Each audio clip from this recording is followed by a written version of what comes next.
Not everyone who smiles at you is your friend. Some are quietly hoping you'll fall, and they'll call it concern.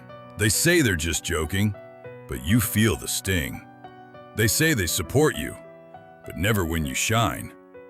What if the real enemy isn't the one who screams at you, but the one who always claps just a little too late?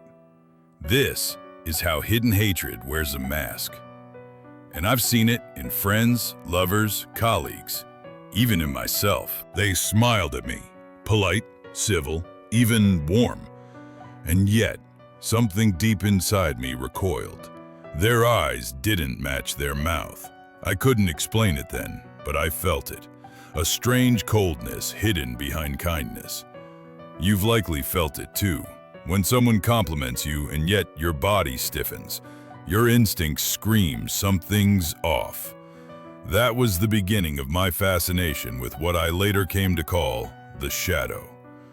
I have spent my life studying the human psyche, not only as a physician, but as someone who was deeply haunted by human contradiction. The people closest to us can sometimes carry a strange hostility beneath their friendliness. And what's worse, they don't even realize it. In the early years of my career, when I still sat in Freud's shadow, I began noticing a pattern. People often hated what they could not accept in themselves, but they never called it hate. No, they named it criticism, or helpful feedback, or concern. I remember once a colleague said to me, "Carl, your ideas are imaginative, but dangerously mystical." I smiled, but something in his tone burned. It wasn't about the content of my work. It was the freedom it represented, freedom he hadn't dared allow himself. That's when it struck me. The strongest rejection often masks unacknowledged envy. The human mind protects itself from painful truths. If someone feels powerless, they might lash out at someone who dares to be strong. But they won't say, "I envy your strength." Instead, they'll call it arrogance. If someone has repressed their need for love, they might criticize someone else's openness as attention-seeking. Projection is the term we give to this process, where the psyche ejects unwanted content onto others. And projection is rarely innocent. It's often laced with unconscious hostility. I saw it not only in patients, but in friendships, marriages, even academic circles. I began to write about it cautiously because the truth offends. Many of us hate what we most secretly desire. We hate it because we cannot own it. So instead, we disguise it in sarcasm, distance, criticism. And here lies the tragedy. The person we harm most is often the one who simply dares to live freely. When someone hates you without cause or mocks you when you're most authentic, that is often not about you. It is about the war they are losing inside themselves. The smile they give you, it's not kindness, it's camouflage. And behind it is pain, envy, and fear that even they do not understand. I learned to look closely at people who dismissed me too quickly. Many of them were wounded, and their rejection was not about my darkness, but about my light. In this chapter of my life, I began to understand, if you want to see who secretly hates you, do not listen to their words. Watch what they do when you succeed. Watch what they say when you're joyful. The hidden enemy does not attack directly. They appear in moments of doubt, disguised as reasonable concerns. They come cloaked in compliments with thorns. In time, I stopped fearing them, not because they lost their power, but because I learned to name them. And when something is named, it can no longer hide. The greatest shock of my life was not discovering that others projected hatred onto me. It was discovering how often I did the same. It is easy to see the flaws in others. It flatters our egos.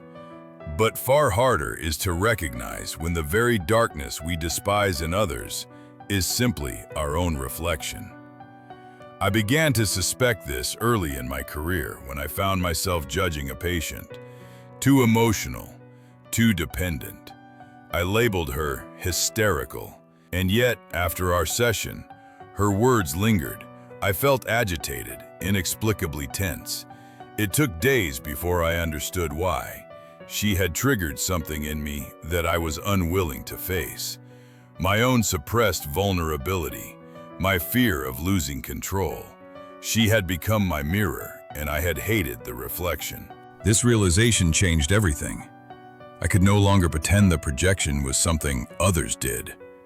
I too wore a mask.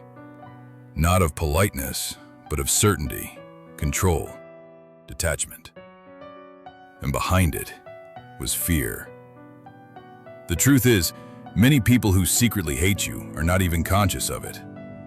They believe they're just being honest or trying to help. But their judgments are driven by inner conflicts, wounds unhealed, parts of themselves they've rejected and now see in you. I called this phenomenon the shadow, the hidden side of the psyche, the dark twin of the self. Not evil, but repressed. Not demonic, but denied. The shadow contains everything we push out of consciousness. Our envy, our rage, our inadequacy. And when we do not face it, it acts without our permission. That's how people become cruel without meaning to. That's how they sabotage others while convincing themselves they're just giving advice. I once observed a scholar who prided himself on being rational. He mocked any idea that ventured into the emotional or spiritual. But in private, he was tortured by uncontrollable dreams, emotional outbursts, secret rituals. His shadow was bursting at the seams. He ridiculed others not because he was strong, but because he feared losing his grip. His logic was his armor, his smile, a defense mechanism. When someone in your life constantly diminishes you, belittles your joy, questions your confidence, trivializes your growth, you must ask, are they really reacting to you or to a part of themselves that you have awakened? The envy of the unfulfilled is quiet, but corrosive. They might never say, I resent your happiness, but they'll laugh too hard when you fail. They'll stay silent when you succeed. And the worst part? They'll be convinced they're being fair. We like to think hate is loud, explosive, obvious. But the most dangerous kind is subtle, passive, disguised as humor, as advice, as silence. I learned this not from books, but from wounds. The ones I received and the ones I inflicted. True self-knowledge begins when we admit that we, too, are capable of the very darkness we fear in others. Only then can we stop being unknowingly cruel. Only then can we stop attracting hidden hostility from others, by ceasing to reflect what they are not ready to face. The enemy outside is real, yes, but far more dangerous is the one who lives in your blind spot, the shadow you refuse to confront. In the next chapter of my life, I would learn how to meet that shadow face to face. The most terrifying moment of my life was not in war, not in illness, not even in betrayal. It was when I stood face to face with myself. Not the man I presented to the world, but the one I kept hidden. We all imagine we know who we are, but most of that self is carefully constructed, edited, rehearsed, made palatable for others. This shadow doesn't care about that. It is the part of you that you were taught to reject. The part that holds your rage, your lust, your jealousy, your chaos, and also, paradoxically, your creativity, your power, and your truth. My confrontation with the shadow began not in a laboratory, but in a dream. I had just broken from Freud. I felt liberated, and yet something inside me collapsed. I began to have visions, terrible ones. A flood drowning all of Europe, blood filling the streets, faces without eyes. At first, I feared I was going mad, but in truth, my unconscious had simply grown louder than my ego. It demanded to be heard. For months, I withdrew from public life. I kept up the appearance of normalcy, continued seeing patients, lecturing, but internally, I was descending. I wrote, sketched, painted. I documented what I saw in the Red Book, never intended for the world. I spoke to inner figures. I listened to voices that were not mine, or perhaps more mine than I had ever known. I was not seeking inspiration. I was seeking integration. I met a figure I called Philemon, an old man with wings, a guide, an inner sage. But I also met demons, cruel, mocking, violent. They were not external hallucinations. They were fragments of my own soul, parts I had cast into the abyss because they frightened me. But in doing so, I had given them power. The shadow thrives in darkness. As long as you deny it, it grows. As long as you pretend you are only good, it collects every rejected instinct and becomes a monster in the basement. That is why so many outwardly virtuous people suddenly explode with scandal, rage, or perversion. The shadow will be heard, whether you choose to listen or not. And yet, the shadow is not your enemy. It is your unlived life.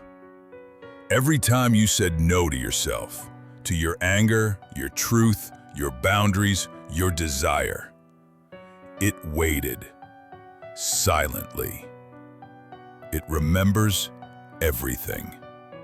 It is the guardian of your wholeness. But it will not enter through politeness. It comes in symbols, in crisis, in breakdowns. In that period of darkness, I realized to become whole, I had to stop chasing light and start embracing the dark. Not to indulge it, but to understand it, to give it shape, voice, space. Not every hateful thought is yours, but some are. And you must have the courage to ask, why do I hate? Why do I envy? Why do I wish others to fail? These questions are doorways, not into guilt, but into truth. You do not become enlightened by imagining beings of light, I wrote once. You become enlightened by making the darkness conscious. That is the work. Not praise, not purity, but presence, inner honesty. So I returned, changed. I no longer feared the cruelty of others because I had met the cruelty in myself. I no longer chased approval because I had sat in silence with the parts of me no one else applauded. I had seen the shadow, and it had seen me. In that sacred collision, I discovered the beginning of real power. Not the power to dominate others, but the power to no longer be ruled by my own illusions. And that, I believe, is where the real danger lies. Not in being hated by others, but in hating what is true within yourself. After facing the darkness within myself, I could no longer see people the same way. Every conversation, every gesture, every compliment or insult, it all carried layers I hadn't noticed before. I began to understand that people rarely speak to you. They speak to the image of you that lives in their own unconscious. That image may be distorted by their fears, their wounds, their unmet desires, and so their love can be as blind as their hate. I started to observe with new eyes. A friend would offer advice, gentle but laced with a strange pressure. A student would praise my work, and yet I could feel their resentment. It was as if they were congratulating me for daring to do what they still feared. In these moments, I didn't feel offended.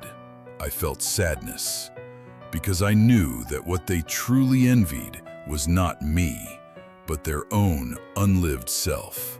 This is the great trap of human relationship. We do not meet others as they are. We meet them as reflections of ourselves, or worse, of what we've buried. This is why someone else's success can feel like a personal attack. Why another person's joy can make us bitter. We don't react to reality. We react to our interpretation of it, shaped by the shadow. One day, I met a woman who radiated calm strength. She was not loud, not imposing, but something about her presence unsettled others, especially those in positions of power. They would dismiss her, interrupt her, call her too intense. But what they truly rejected was not her behavior. It was the mirror she held up to them. She was everything they were afraid to become. Composed, clear, unapologetically whole.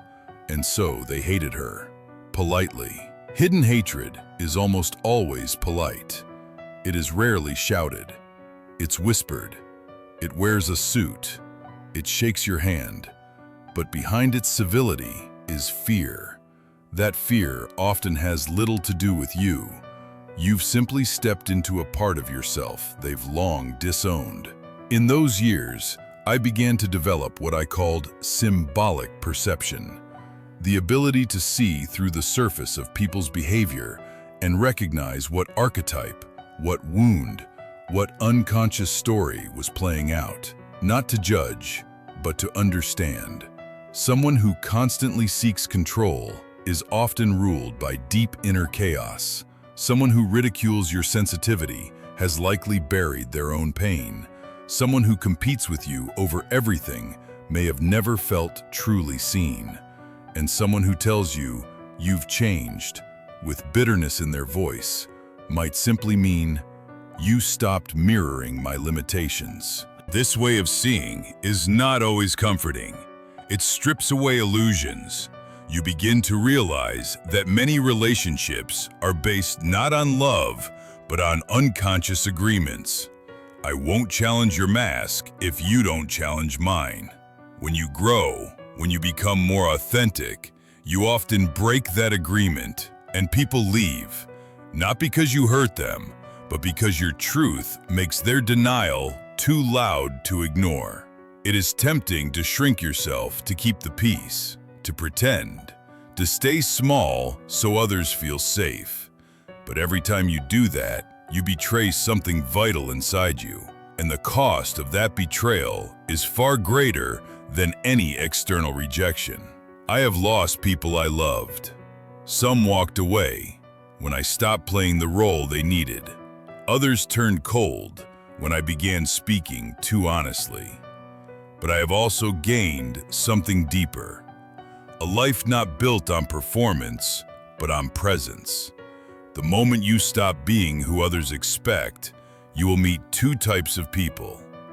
Those who hate you for changing, and those who love you for finally being real.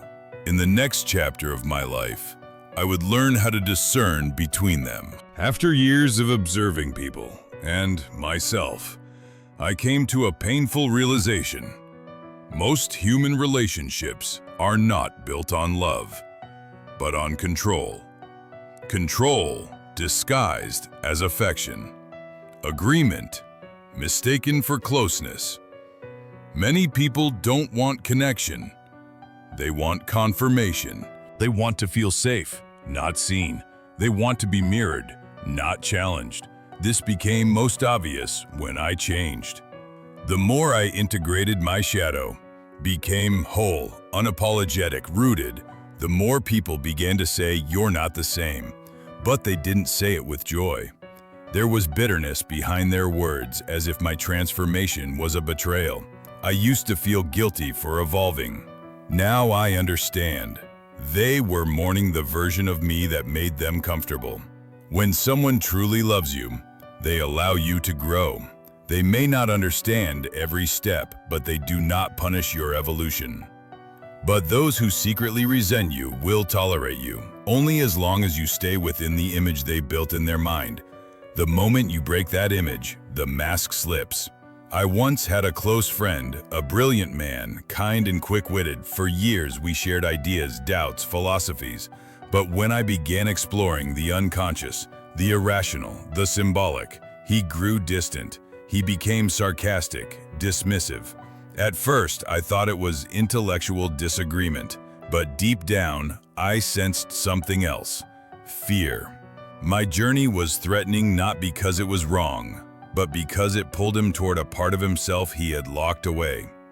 This is the paradox of hidden hatred. It often comes from those who once claimed to love you the most, not because they never loved you, but because they only loved the version of you that didn't outgrow them. I no longer take such rejection personally. I see it for what it is, pain displaced, masked by coldness. When someone's support disappears the moment you thrive, know this, it was never support. It was silent negotiation. Stay small so I don't have to change. True intimacy does not require you to shrink. It does not flinch in the face of your power, your clarity, or your boundaries. It may hurt, it may challenge, but it will not punish you for being whole. And yet, this kind of connection is rare, not because people are evil, but because most are unconscious. They live through masks, unaware that they expect others to play along. And when you stop playing, they feel abandoned. But you are not abandoning them. You are refusing to abandon yourself. In those years, I began to choose differently. I no longer stayed in rooms where my silence was safer than my voice. I no longer apologized for my presence. I paid the price for this authenticity, yes, but I also discovered something sacred. Relationships where I could be both strong and soft, wild and wise, broken and becoming. When someone loves your truth more than your performance, protect that bond. It is not common. It is not casual. It is the antidote to all the masks the world asks you to wear. In the next chapter of my life, I would no longer ask, do they like me? But rather, can they hold my truth without trying to tame it? There came a moment in my life when I realized I was not just the target of hidden hatred, I was also its source. That is the most painful realization of all. It is far easier to spot manipulation, envy, and projection in others. Much harder to recognize the same forces operating silently within you, cloaked in good intentions, masked as concern, whispered through silence. I used to pride myself on being composed, thoughtful, patient. But what I called patience was sometimes avoidance. What I believed was care was often control. I wanted others to grow, but only in directions that didn't unsettle me. I said, I'm only trying to help, but often what I meant was, I don't want you to change in a way I don't understand. We don't only wear masks to deceive others. Sometimes we wear them to avoid looking into our own discomfort. The truth is, I had judged people not out of wisdom, but out of fear. I had mocked others' passions when I was ashamed of my own. I had withheld praise when I felt inadequate. I had advised from a place of superiority, not support. These were not sins of malice, they were sins of unconsciousness. The ego is clever. It dresses control as concern. It hides envy in sarcasm. It wraps fear in logic. I began to look back at moments when I had caused pain, subtly, quietly, and I realized I too had smiled while hiding judgment behind my eyes. I had offered kindness that wasn't clean. I had said, I'm proud of you, while secretly wondering why their success triggered something bitter in me. What we do not heal, we hand to others. That is the inheritance of the unexamined life. And so, if you ever find yourself obsessing over someone else's choices, mocking their vulnerability, resenting their joy, stop. Ask, what in me feels threatened by their freedom? That question, asked sincerely, can save a relationship. It can even save a part of your soul. I began to practice radical responsibility. I did not shame myself. Shame is just another trick of the ego. But I held myself accountable. I apologized without excuses. I named my projections. I examined the moments I felt secretly pleased at someone's failure, and I sat with that discomfort. Not to punish myself, but to understand what I was still avoiding in me. You cannot demand honesty from others while lying to yourself. You cannot ask for unconditional love while offering conditional approval. And you cannot expect depth in your relationships if you have not faced your own depths. Strangely, the more I took responsibility for my inner darkness, the less others' darkness affected me. Their sarcasm didn't sting. Their withdrawal didn't shake me. I stopped reacting because I'd already met the place inside me that wanted to react. I had looked at him without flinching, and now I could hold others, even in their judgment, without being consumed by it. True maturity, I found, is not how much you know, but how honestly you can see your own capacity to wound, and how gently you choose not to. In the next and final chapter, I would understand the full paradox, that the more you embrace your shadow, the more love, clean, powerful, unpossessive, you become capable of. I spent a lifetime exploring the psyche, others and my own. But the most profound discovery came not from theories or clinics, but from silence. The kind that follows when all masks are dropped. And in that silence, I learned this. The more you embrace your shadow, the more capable you become. Not of domination, but of love. Not the love that clings, controls, or flatters. Not the love that whispers, "Don't change." I mean real love, the kind that allows, that sees without needing to fix, that witnesses without owning. Most relationships I've found are built not on truth, but on silent transactions. I will love you if you stay who I need you to be. And so the moment you evolve, someone quietly withdraws. They say, "You've changed," as if growth were a crime. But love that cannot survive your evolution was never love, only dependency in disguise. The shadow taught me that what we hide doesn't disappear. It governs us. The envy we repress poisons our words. The fears we bury shape our relationships. But once we make the darkness conscious, it stops being a threat. It becomes energy, clarity, freedom. Strangely, as I accepted more of myself, even the parts I once feared, I became softer, not harder. I no longer needed to defend my worth, nor to demand it be mirrored in others. I no longer feared disapproval because I had learned to stand beside myself. And that is what wholeness gives you. Not a perfect life, but the end of self-abandonment. You can speak your truth without trembling. You can be alone without collapsing.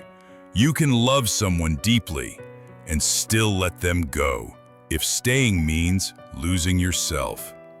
True love, I now believe, begins where illusion ends. It cannot be based on projection, performance, or the hope that someone will complete us. It begins with presence, with the courage to meet yourself, and then offer that self honestly, without disguise. You may lose people on this path. I did. Some drifted away as I stopped mirroring their denial. Others disappeared when I no longer played small. But in that shedding, I found peace, and in a few rare souls, resonance. Those who met me not to use me, fix me, or define me, but to walk beside me. Let others misunderstand you. Let them call your truth selfish. Let them go if they must. You are not here to be digestible. You are here to be whole. The shadow is not your enemy. It is your inheritance. And when you stop fearing it, you stop fearing yourself. That is where love begins, the kind that heals, frees, and asks nothing in return. So, if I leave you with one truth, let it be this. What you reject within, you will find in others. What you fail to heal, you will hand down. But what you learn to love, fully, fiercely, without shame, will become your light. Don't spend your life seeking people who accept you. Learn to accept the parts they never could. That is freedom. That is love. That is the end of war.